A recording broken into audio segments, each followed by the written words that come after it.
തിരഞ്ഞെടുപ്പുകൾ വന്നാൽ അപ്പോൾ കേൾക്കുന്ന വാക്കാണ് ജമാഅത്തെ ഇസ്ലാമി. ഇത്തവണയും വിവാദത്തിന് തുടക്കമായിട്ടുണ്ട്. CPM അല്ല ഇക്കുറി ഉന്നയിച്ചിരിക്കുന്നത് INL ആണ്.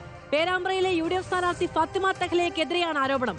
ഫാത്തിമ ജമാഅത്തെ ഇസ്ലാമിയുടെ നോമിനിയെന്ന് അഹമ്മദ് ദേവർകോവിൽ ആരോപിച്ചു. വനിതാ ലീഗിന്റെ സ്ഥാനാർത്ഥിയായല്ല ഫാത്തിമ പേരാമ്പ്രയിൽ മത്സരിക്കുന്നത് എന്നും തദ്ദേശ ഭരണ തെരഞ്ഞെടുപ്പിൽ ജയിച്ച ആളെ തന്നെ വീണ്ടും മത്സരിപ്പിക്കുന്നത് സംശയകരമെന്നും അഹമ്മദ് ദേവർകോവിൽ. അല്ല, ജമാഅത്തെ ഇസ്ലാമിൻ്റെ പിന്തുണ ആർക്കാണെന്ന് അവരാണ് പറയേണ്ടത്. കഴിഞ്ഞ തദ്ദേശ സ്വയംഭരണ തെരഞ്ഞെടുപ്പുകളിൽ നമ്മൾ കണ്ടതാണ്. UDF-നോടൊപ്പമായിരുന്നു അവരുണ്ടായിരുന്നത്. അവർ ഒന്നിച്ച് മത്സരിക്കുകയും ജയിക്കുകയും ഒന്നിച്ച് ഭരണം പങ്കെടുക്കുകയൊക്കെ ചെയ്തിട്ടുണ്ട്. പറയുന്നത് വലിയ ഭൂരിപക്ഷത്തിന് കഴിഞ്ഞ തദ്ദേശ സ്വയംഭരണ തെരഞ്ഞെടുപ്പിൽ കുറ്റിച്ചിറ വാർഡിൽ നിന്നും ജയിച്ചു വന്നിട്ടുള്ള ഒരു സ്ഥാനാർത്ഥി മാസങ്ങൾ കഴിയുന്നതിന് മുമ്പ് തന്നെ വീണ്ടും ഒരു നിയമസഭാ തെരഞ്ഞെടുപ്പിൽ സ്ഥാനാർത്ഥിയായി വരുന്നു. മുസ്ലിം ലീഗിനാണെങ്കിൽ വനിതാ വിഭാഗം നന്നായി തന്നെ പ്രവർത്തിക്കുന്ന ഒരു സംഘടനയാണ്. അതിൻ്റെ ഭാരവാഹികൾക്ക് ആർക്കും കൊടുക്കാതെ ഈ ഒരു സീറ്റ് നേരത്തെ കോർപ്പറേഷൻ കൊണ്ട് ജയിച്ചിട്ടുള്ള ഒരാൾക്ക് തന്നെ കൊടുക്കുമ്പോൾ അവിടെ ഒരു സംശയമുണ്ട് എന്നാണ്. ജമാഅത്തെ ഇസ്ലാമി, SDP, വെൽഫെയർ പാർട്ടികളൊക്കെ തന്നെ വോട്ട് നൽകുകയാണെങ്കിൽ LDF സ്വീകരിക്കും. അങ്ങനെയാണ് സ്വീകരിക്കേണ്ട പ്രശ്നം അവിടെ വരുന്നില്ല. നമ്മോട് ചോദിച്ചാൽ എല്ലാവരും വോട്ട് ചെയ്യില്ല. അവർക്ക് ഇഷ്ടമുള്ളതൊക്കെ വോട്ട് ചെയ്യില്ല. എല്ലാവർക്കും അവരുടേതായ ചില സ്വാധീന മേഖലകളില്ലേ, ആ മേഖലകളിൽ അവർക്ക് ചിലപ്പോൾ ആളുകളെ തോൽപ്പിക്കാനും ജയിപ്പിക്കാനും ഒക്കെ കഴിഞ്ഞെന്ന് വരാം. അത് തീരുമാനിക്കേണ്ടതും പറയേണ്ടതും അവരാണ് ആധികാരികമായി, ഞാനല്ലല്ലോ. ഷാഹിദ് റഹ്മാൻ ഉണ്ട് നമ്മളോടൊപ്പം. ഷാഹിദ്, ഈ ജമാഅത്തെ ഇസ്ലാമിയുമായി ബന്ധപ്പെട്ട ആരോപണങ്ങൾ അത് വളരെ ശക്തമായി. ഇപ്പൊ നോക്കൂ, തദ്ദേശ തെരഞ്ഞെടുപ്പിന്റെ സമയത്ത് സംസ്ഥാനം ചർച്ച ചെയ്ത ഏറ്റവും വലിയ വിവാദം തന്നെയാണ്. പക്ഷേ ഈ പേരാമ്പ്രയിൽ അത് ഉന്നയിക്കപ്പെടാനുള്ള സാഹചര്യം എന്താണ്?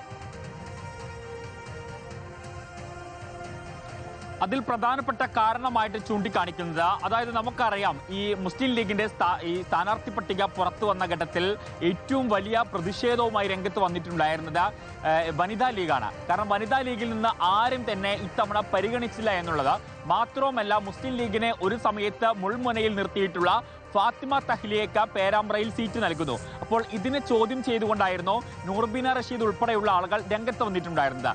ഇതിന് പിന്നാലെയാണ് ഇപ്പോൾ INL ഇത്തരത്തിൽ ഒരു ആരോപണവുമായി വന്നിട്ടുള്ളത്.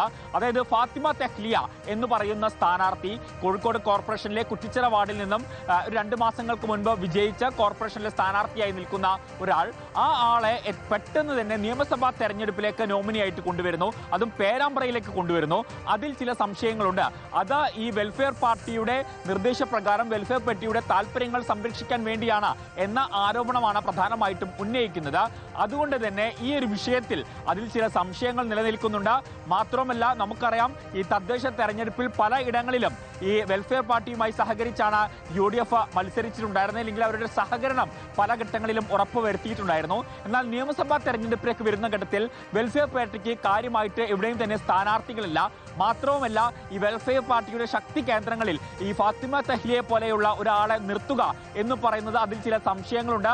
അത് വെൽഫെയർ പാർട്ടിയുടെ നോമിനിയായിട്ടാണ് നിർത്തിയത് എന്ന ആരോപണമാണ് എന്തായാലും അഹമ്മദ് ദേവർകോവിൽ ഉന്നയിച്ചിട്ടുള്ളത്. ഇതുമായി ബന്ധപ്പെട്ട ഇനിയുള്ള ദിവസങ്ങളിൽ ചർച്ച ചൂടുപിടിക്കുമെന്ന കാര്യത്തിൽ യാതൊരുവിധ സംശയവുമില്ല. എന്തായാലും ഈ വിഷയത്തിൽ ഫാത്തിമ തഹ്ലിയ ഇതുവരെ പ്രതികരിച്ചിട്ടില്ല. മാത്രവുമല്ല, വെൽഫെയർ പാർട്ടിയുടെ ഉത്തരവാദിത്തപ്പെട്ട ആളുകളും ഇതുവരെ പ്രതികരിച്ചിട്ടില്ല. വരും ദിവസങ്ങളിൽ അല്ലെങ്കിൽ നാളെ തന്നെ ഈ വിഷയത്തിൽ കൃത്യമായിട്ടുള്ള ഒരു മറുപടി ഉണ്ടാകും. അല്ലെങ്കിൽ ഇന്ന് അഹമ്മദ് ദേവർകോവിൽ ഉന്നയിച്ച ഈ ആരോപണങ്ങൾക്ക് കൃത്യമായിട്ടുള്ള മറുപടി ഫാത്തിമ തഹ്ലിയ തന്നെ പറഞ്ഞു വെക്കും എന്നുള്ളതാണ് നമുക്ക് മനസ്സിലാക്കാൻ സാധിക്കുന്നത്. അതോടൊപ്പം തന്നെ വെൽഫെയർ പാർട്ടിയുടെ പേരാമ്പ്രയിൽ ഫാത്തിമ തഹ്ലിയക്കെതിരെ